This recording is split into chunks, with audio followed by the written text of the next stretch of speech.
Buenos días, el día de hoy tenemos la oportunidad de hablar con...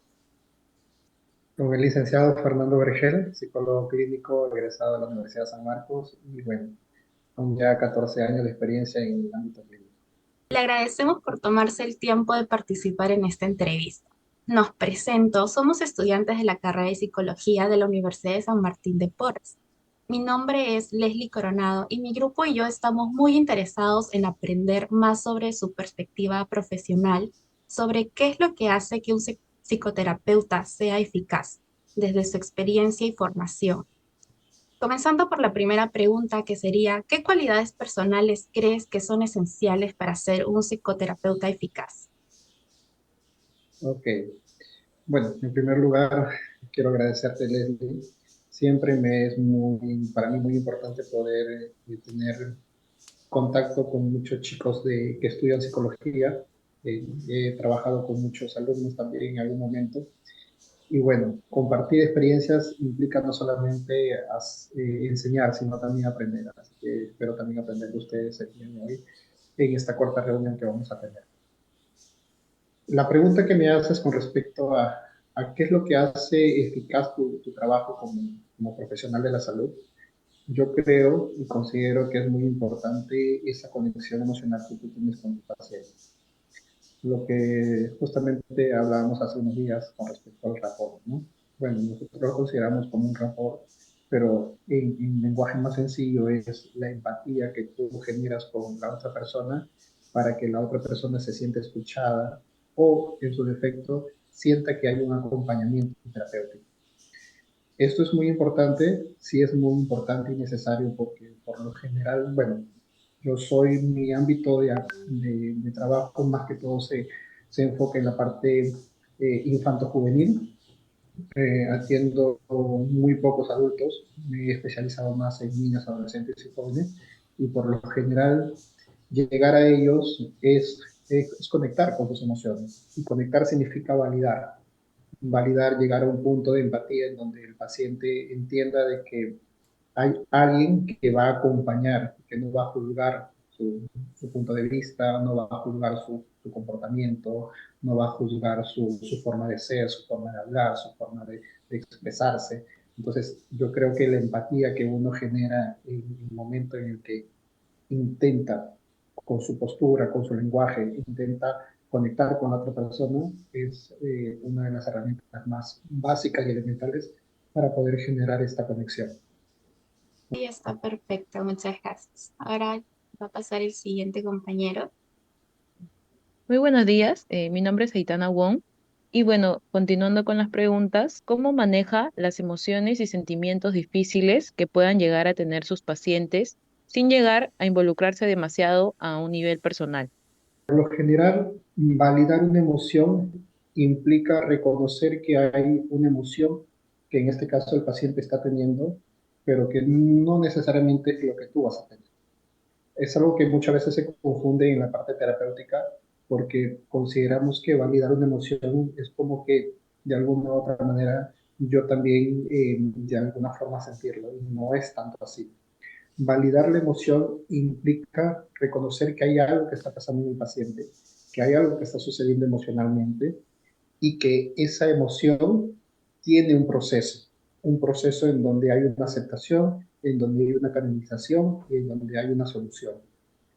Entonces, cuando yo, en mi persona, por ejemplo, en particular, trabajo con muchos jóvenes y con muchos niños, el validar su emoción implica que él se dé cuenta de que es algo que él está sintiendo y que de alguna u otra forma tiene que haber alguien que acompañe el proceso siguiente, que es lo que ya les mencionaba, el proceso de cómo canalizarlo, de cómo darle una solución y cómo trabajar esa emoción cuando en una posterior situación parecida o similar, en algún momento vuelva a sentir ello.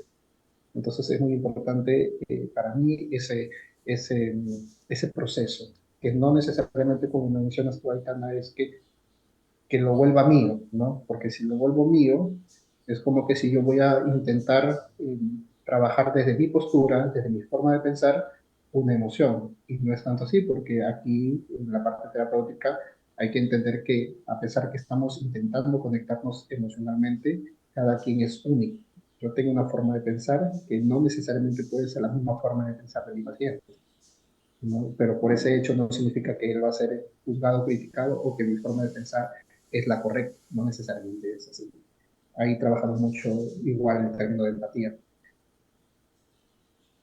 Ok, muchas gracias. En ese sentido, la tercera pregunta sería, ¿cuál considera que es el balance adecuado entre la empatía y objetividad en la relación terapeuta-paciente? Hay que entender que empatía se refiere a algo subjetivo, ojo, y la objetividad obviamente es lo más racional, ¿no? ¿Mm? Bueno, por ejemplo, desde el punto de vista terapéutico, tenemos que conectar ambas cosas. Lo racional implica que el paciente en algún momento llegue a un punto de darse cuenta de que hay una problemática en primer lugar, y esa es la parte objetiva. Hay una problemática y que esa problemática no es algo que no tenga solución. Ese es desde mi punto de vista terapéutico. Y la parte de empatía, el balance que me preguntas, es, como te digo, la parte más subjetiva.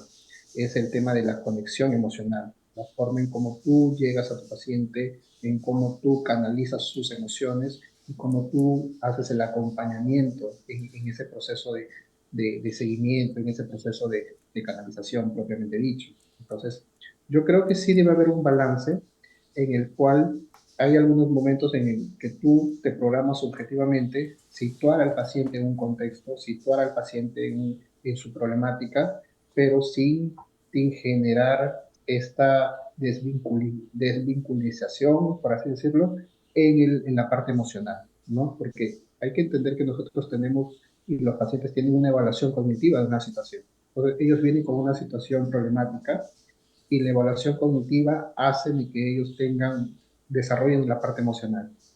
Entonces, se conectan mucho ambas cosas. El balance, yo creo y considero que se va a dar desde el punto de vista en el cual tú formes ciertos objetivos terapéuticos, en donde le hagas reconocer al paciente que hay una problemática y que esta problemática le desencadena una emocionalidad. Entonces, se va formando un poco la triada cognitiva, ¿no? Lo que yo voy pensando de una situación va generando una emoción y esta emoción como consecuencia genera una conducta, que es un comportamiento muchas veces consecuencia de la parte emocional. Eso es algo que yo en algún momento conversaba con Leslie de algunos pacientes que yo tengo, en el cual mucho nos centramos los psicólogos, he conocido muchos colegas que se centran en la parte conductual, al menos cuando trabajamos con niños. Nos centramos mucho en la parte conductual y queremos trabajar la parte conductual porque considera el papá que esa es la problemática. Pero yo no, yo difiero mucho con eso, porque la conducta es una consecuencia de algo que el paciente está teniendo, que puede ser un problema ansioso, que puede ser un problema depresivo, que puede ser un problema familiar que le genere mucho estrés. Y esto es lo que yo tengo que trabajar, porque tengo que trabajar sus emociones. Si yo trabajo sus emociones, como consecuencia viene el cambio de su conducta, ¿no? Entonces, yo creo que sí hay una brecha muy fuerte entre lo que es lo subjetivo y lo objetivo dentro de un proceso terapéutico. No sé si respondí tu pregunta, Aita. Muchísimas gracias. Ahora le doy pase a mi siguiente compañera.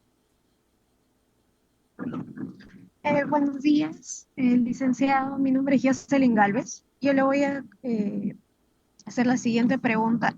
Sabemos que el reporte es muy importante para lo que es establecer un vínculo con el paciente. Por ello, me gustaría saber cómo establecer espacios de confianza en la primera sesión.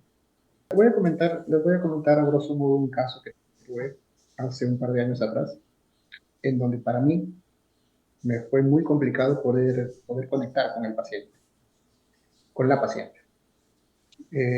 ¿Por qué? Porque era una paciente que vino con fuertes indicadores depresivos. Es más, ya venía previamente en una evaluación anterior en donde el especialista le había diagnosticado con ansiedad y con depresión. Entonces, les estoy explicando esto hace 2 años atrás.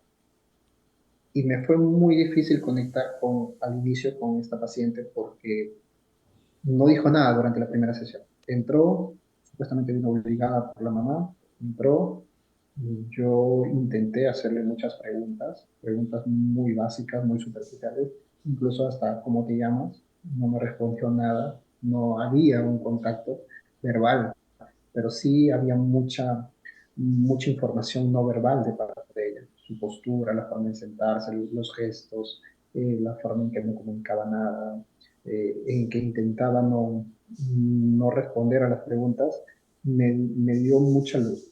Pero me centré en un detalle y entró con una mochila. Y su mochila tenía un llavero de un anime muy, muy conocido. Entonces pasó la consulta. Yo le pedí de que por favor ella saliera del consultorio para poder hablar con su mamá. Le expliqué lo que sucedió en la primera sesión y me fue muy difícil esa primera sesión conectar. Cuando me sucede esto, que en algunos casos ha sido así, lo que yo como psicólogo me pongo a analizar es cuáles también son mis limitaciones y mis dificultades como profesional y qué es lo que tengo que ir mejorando poco a poco. Pero me quedó muy grabado el llavero que ya tenía de este año. Entonces, para la siguiente sesión, intenté colocar un fondo de pantalla en mi laptop, el dibujo de ese año, ¿ok? Que yo también lo conocía, pero que no le había dado mucha importancia. La paciente era una joven, casi por ahí, entre 17 y 18 años. Entonces, la segunda sesión, entré, hice que más o menos la pantalla de mi laptop sea vista por esta chica, y me preguntó, ¿tú ves ese ánimo? Y yo le digo, no lo veo, pero me llamó mucho la atención el dibujo, así que lo coloqué en mi pantalla esta semana y me gustaría, si tú sabes del tema, me gustaría que me cuentes qué cosa es o qué trata. Y me comenzó a explicar muchas cosas. Y le digo, ¿te parece bien si es que esta sesión podemos ver unos cortos? Ingreso a YouTube y me enseñas de qué trata. Te estoy escuchando, pero no sé exactamente de qué personaje te estás hablando. Segunda sesión me fue muy bien con ella en el sentido de que me habló de todo el anime, no me habló de ella. Y la tercera, cuarta sesión, recuerdo más o menos que en la cuarta sesión ella me habló de su problemática, sin que yo se lo diga. Y bueno, a partir de la quinta sesión hicimos mucha conexión. Porque aparte de que yo ya en casa veía un poco más el anime y podía traer información con ella para compartirla, después ella me comenzó a comentar muchas cosas. Ella lleva un proceso terapéutico hasta el día de hoy, más que proceso terapéutico, acompañamiento terapéutico. Y bueno, no es por decir, no es por alargar mi trabajo, pero la mamá de esta paciente dijo de que es la primera vez que de todos los psicólogos que su hija ha tenido, ella ha podido hacer esta conexión. Y bueno, los indicadores depresivos ya hace como medio año atrás ya no están, ni tampoco los indicadores ansiosos. Solamente durante este proceso hay un acompañamiento terapéutico por otros motivos de consulta, ¿no? Un tema ya más académico, más del entorno social y todo ello. Pero respondiendo a la pregunta, yo creo que si tú no te metes en el mundo del paciente, no vas a hacer conexión. A eso se refiere con el rapport, ¿no?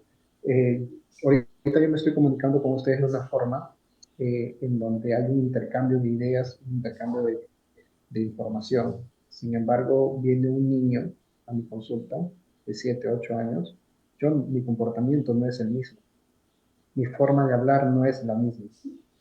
Si el niño me dice, por ejemplo, si viene un adolescente y me dice, pucha, me fue mal en la escuela, yo le puedo decir, pucha, ¿y cómo te fue? A ver, cuéntame, ¿no? O sea, tengo que intentar usar un lenguaje, también que si viene con lisuras no voy a hablar las lisuras, obviamente, pero tengo que utilizar un lenguaje en donde haya esta percepción de que yo entiendo el entorno en donde él se está desenvolviendo. Yo considero que para mí eso me ha ayudado bastante en este proceso terapéutico a lo largo de todos estos años. Y que en algún momento nos cuesta, porque también traemos detrás muchos conceptos, muchas ideas, muchas formas de pensar, ¿no? Pero creo que es el punto clave. Para mí es el punto clave. ¿Qué manera adaptas tus enfoques terapéuticos según las necesidades individuales de cada paciente? Ujú. Yo tengo dos enfoques terapéuticos que utilizo mucho, que a mí me han ayudado bastante y que incluso los conecto, que es la terapia cognitivo-conductual y la terapia humanista, la Gestalt, específicamente. Muchos me dijeron, desde que yo aprendía, la cognitivo-conductual te va a ayudar para niños y la gestal te va a ayudar para adolescentes jóvenes adultos. Yo pienso que no es así. Actualmente en nuestra sociedad, en la actualidad, perdón, hay mucha información sobre terapia gestal en niños, muy valiosa, muy valiosa. La terapia gestal, como bien dice, es más humanista, es más centrada en la persona, ¿sí? Y la terapia cognitivo-conductual es más centrada en una situación específica que te genera una emoción y por consecuencia, como le dije, una conducta. Entonces, yo suelo integrar mucho la terapia cognitivo-conductual con la gestal en niños cuando vienen por problemas emocionales. Cuando los problemas son de comportamiento propiamente dicho, utilizo más la terapia cognitivo-conductual dependiendo la edad del niño, ¿no? Si estamos hablando de 6, 7, 8 años, un niño que ya tiene un proceso de, de abstracción un poco más completo, de repente un tema de racionalización un poco más estable, trabajo esta terapia cognitivo-conductual. Muy poco trabajo terapia conductual porque yo estoy más ligado al plano humano, creo yo, el tema de la crianza positiva. Cuando hay un problema de conducta en un niño muy pequeño, en donde no se puede trabajar más que terapia de conducta, creo que la intervención con padres es muy importante, porque son los padres los que trabajan el tema de crianza positiva. Y de esto se habla muchísimo. Así que yo creo que para mí, de hacer profesional me ha servido bastante. Listo. Ahora le doy paso a mi siguiente compañero. Continuando con las Ok. preguntas, quisiera preguntarle cómo evalúas la eficacia de tu intervención en el proceso terapéutico y cómo ajustas este enfoque tuyo cuando es necesario. ¿Cómo evalúo la eficacia mía de mi trabajo? Sí, y cómo aplicas tu Mira, enfoque. ok, en realidad, te soy sincero, yo no la evalúo. Mi forma de evaluarla es de lo que me dicen mis pacientes. Si, si yo veo que mi paciente me dice que su hijo, su hija o él mismo está viendo un cambio, yo considero de que está viendo algo en mi trabajo. Como lo veo también cuando me derivan a otros pacientes. Me llaman y me dicen, miren, me refirió tal persona y me dicen que usted puede trabajar conmigo esto, esto, esto. Entonces, es la forma en como yo evalúo que mi trabajo de repente está rindiendo. Ahora, otra forma, me imagino que aquí en la clínica donde yo trabajo también hacen un tema de análisis del quehacer profesional de cada uno. Y aquí también van viendo el rendimiento de cada profesional. No sabría cómo responder a esta pregunta de una manera más compleja porque yo creo que no me he puesto a pensar nunca en hacer algo como para decir necesito evaluar mi rendimiento. Sé que en algunos casos me ha ido muy bien, en algunos casos me ha sido muy trabajoso poder trabajar, poder hacer un lineamiento de tratamiento con el paciente, y en otros casos de repente también no ha funcionado, ¿no? Y cuando sucede eso, yo creo que nuestra responsabilidad como profesionales es hacer la derivación respectiva. De repente no hiciste conexión con el paciente o el paciente no hace conexión contigo, entonces esa es la derivación respectiva porque el objetivo es ayudar a esa persona. Y si no lo puedes hacer tú desde tu punto de vista, otra persona lo va a hacer, ¿no? Con respecto a la otra pregunta, ¿qué papel juegan las técnicas basadas en la evidencia de tu trabajo y cómo las integras en tu práctica diaria? Ok. Las técnicas, como te dije, yo creo que van ligadas a los enfoques que ya les expliqué que suelo practicar. Y las técnicas me ayudan mucho porque de alguna u otra forma, como te digo, conecto el lado racional con el lado humano, ¿no? No dejo de lado mucho la parte emocional. La validación emocional, yo creo, considero que es muy importante cuando tú interactúas con otra persona que viene con un cúmulo de ideas, con un cúmulo de sentimientos. Entonces, cuando tú validas, estás dando a entender al paciente que estás entendiendo su problemática desde fuera, ¿no? Ojo, yo considero que la empatía no necesariamente es sentir lo que la otra persona siente. Ese es mi punto de vista. De repente no muchos están de acuerdo. No necesariamente sentirlo, sino también es eh, buscar de alguna u otra forma conectar con esa persona en el sentido de que también en algún momento te ha pasado a ti, ¿no? algo que yo conecto mucho con mis pacientes es que yo de joven, por ejemplo, me considerado una persona, un joven ansioso, por ejemplo, ¿no? Entonces, yo sé lo que es sentir ansiedad. Entonces, yo voy conectando con ellos desde el punto de vista que no la siento ahorita, pero la he sentido. Y la he sentido por tal motivo, por tal situación, porque tuve una pérdida, un proceso de duelo muy complicado, etcétera, etcétera. Entonces, yo creo que las técnicas basadas en la evidencia es en base justamente a cómo tú en algún momento también has podido afrontar una situación y cómo has tenido tus propios recursos para poder salir de esa situación. Y a partir de ahí yo conecto con mis pacientes, ¿no? Adicionando o sumando las técnicas que ya poco a poco en la carrera vamos a ir conociendo y en el ámbito práctico también. Entonces, creo que eso me ha servido muchísimo para el trabajo. Quisiera saber cómo es que usted gestiona las situaciones donde el progreso del paciente parece estancarse. Hay que entender que el proceso o puede estancarse o incluso puede regresionar, ¿no? Para mí es muy importante la continuidad en todo proceso terapéutico. Esto es algo que no entienden muchos papás. Vuelvo a repetir, trabajo mucho con niños y adolescentes. Entonces, sí, el contacto con los padres para mí es importante. Y muchos padres observan que como su hijo está mejorando mucho a nivel emocional y conductual, truncan o dejan el proceso terapéutico. Al mes o a los 2 meses vuelven para reiniciar el proceso por diferentes motivos, porque la conducta se intensificó, la conducta reapareció y todo eso. Yo creo que la continuidad ayuda mucho a que no haya un estancamiento. O también otro motivo principal por el que hay un estancamiento es porque no hay una flexibilidad justamente en el proceso terapéutico mismo de tus técnicas. Yo tengo que entender que las mismas técnicas para controlar la ansiedad en un adolescente posiblemente no me van a servir para controlar la ansiedad en otro adolescente. Eso hay que entenderlo de esa forma.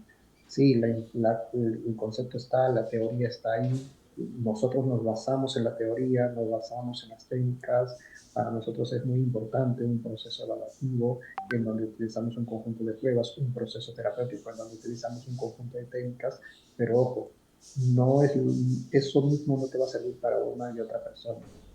Tú tienes que ir planteándote objetivos terapéuticos cada semana. Eso es lo que yo me planteo con mis pacientes. Si yo armo un proceso, yo armo un plan de tratamiento con cada paciente, pero a la semana voy evaluando si esos objetivos tienen que ir modificándose o no, dependiendo de cómo yo veo el avance. Lo primero que te cuesta como terapeuta es que el paciente se abra emocionalmente, es decir, comience a sacar todas las emociones que va guardando. Y eso es, a mí, por ejemplo, me ha sido muy complicado en algunos casos. Y cuando ya el paciente emocionalmente sabe cómo expresarse, a partir de ahí yo abordo mis técnicas necesarias para poder trabajar el hecho de sanar estas heridas, ¿no? Yo lo llamo así, sanar heridas. Entonces, sí hay un proceso de estancamiento, pero considero, desde la pregunta que tú me haces, es que tenemos que ser flexibles, porque no todas las técnicas van a funcionar de la misma manera en todos los pacientes. Continuando con las preguntas, ¿qué estrategias utiliza usted para mantener un equilibrio entre lo que vendría a ser su vida profesional y personal? Yo disfruto mi tiempo con mi familia, la verdad es así. Mira, he tenido voy a decir, la bendición de poder alternar bien mi trabajo con mi vida personal, mi vida familiar. Suelo pasear mucho, suelo viajar mucho, suelo eh, hacer actividades que me gustan. Yo creo que es mi forma de descargar todo lo que de alguna u otra forma me carga en el trabajo, ¿no? Y bueno, para ser sincero, me gusta lo que hago, me gusta ayudar. Y bueno, creo que para mí, es la fórmula principal para no cargarte tanto, ¿no? He escuchado que de alguna u otra forma necesitamos en algún momento de otra persona que nos haga un acompañamiento terapéutico para poder liberar el estrés. Y lo he tenido en algún momento, pero no es mi prioridad. Si es que yo en algún momento siento que estoy cargado emocionalmente por el tema laboral, suelo hacer un stand-by y suelo salir unos días de fuera de Lima. Y eso me ha servido mucho. Entonces yo creo que es un tema de balance y saber cómo equilibrar, como creo que tú dijiste, equilibrar lo que a ti te gusta hacer, que en este caso para mí es mi trabajo, pero también me gusta pasar tiempo con mi familia, ¿no?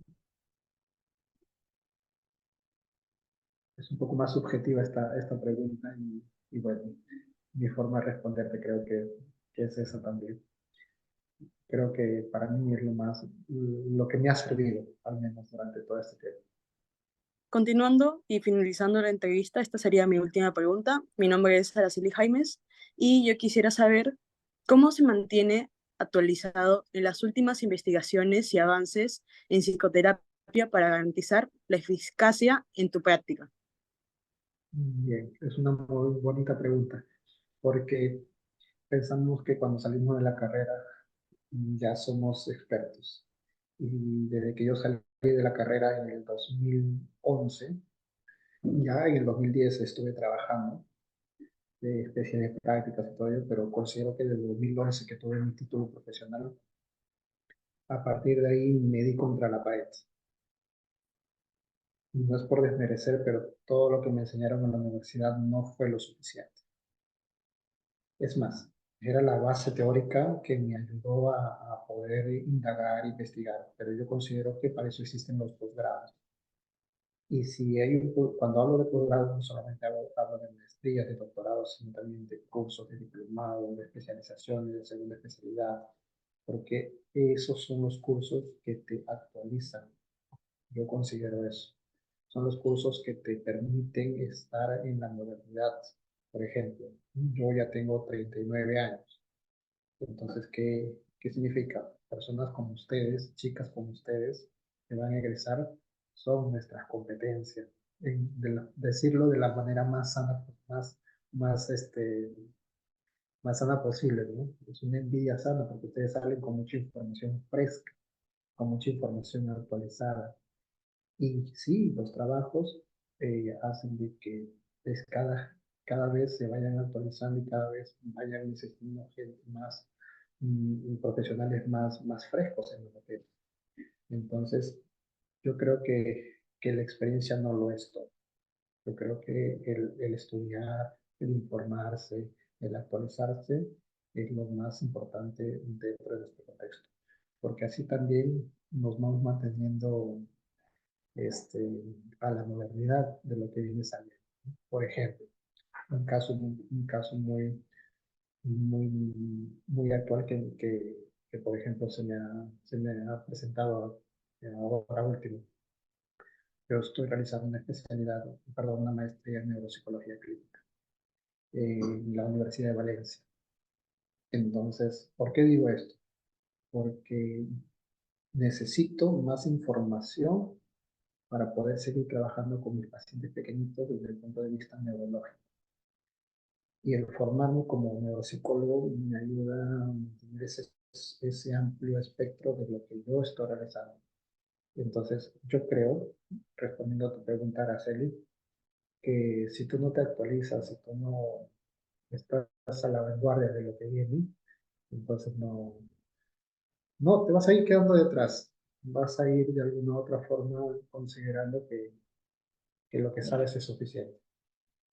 El año pasado tuve la experiencia de que me contactó una psicóloga y me dijo que le quería que le enseñe a cómo calificar el WIS-3. Y yo le digo, ¿por qué usted está usando el WIS-3 para calificar la parte intelectual? Porque ella se había quedado en esa prueba. Es un ejemplo básico que te estoy dando, ¿no? Pero ustedes ya saben que estamos en el WIS-5. Entonces, eh, esta prueba no me va a ser confiable, va a ser válida para yo poder evaluar a una persona de inteligencia. ¿Por qué? Porque ya está desfasada. Entonces, los resultados, por más experto en evaluación que sea, los resultados no van a ser acordes a lo que me está pidiendo actualmente la demanda, ¿no? La demanda de nuestra carrera. Entonces, yo creo que si no nos actualizamos, no, ella no conocía, que sabía que había Wix 4, algo así me dijo, sí, había Wix 4, pero que no lo había comprado, por eso quería Wix 3. Pero le digo, estamos ni siquiera en Wix 4, estamos en Wix 5, le digo. Entonces, le expliqué para que ella haga una buena evaluación, era necesario primero saber que había Wix 5 y dos, que lo compre para poder actualizarse en esa actual. Es un ejemplo un poco simple para explicarte que si no nos actualizamos en algo tan simple, ¿cómo nos vamos a poder actualizar en algo más complejo que son las terapias, el proceso terapéutico, las técnicas, los enfoques y todo eso? Muchas gracias por responder a cada una de nuestras preguntas, de mis compañeros y la mía. Quería agradecerle también por su tiempo brindado y eso sería todo en la entrevista de hoy. Y esperemos que en alguna otra oportunidad contemos también con su ayuda. Muchas gracias. Por supuesto, por supuesto. Leslie sabe que mis tiempos son bien apretados. Justo ahorita mi paciente está que me espera, me va a matar. Mi paciente felizmente es una paciente joven ya, pero bueno, siempre estamos para ayudarnos, ¿no? Somos colegas, ya somos colegas, aunque ustedes no lo crean, ustedes se están formando en psicología y obviamente si continúan en la carrera, terminan la carrera, espero que así sea, vamos a seguir siendo colegas, así que entre nosotros tenemos que ayudarnos porque el objetivo común es ayudar a esas personas que vienen detrás por nuestra ayuda, ¿no? Entonces, a seguir adelante, los chicos, siguen estudiando. Y bueno, yo también aprendo cada vez más. Cuídense. Listo, muchas gracias. Gracias. Muchas gracias. Gracias a ustedes. Hasta Buen día. luego. Gracias. Chao.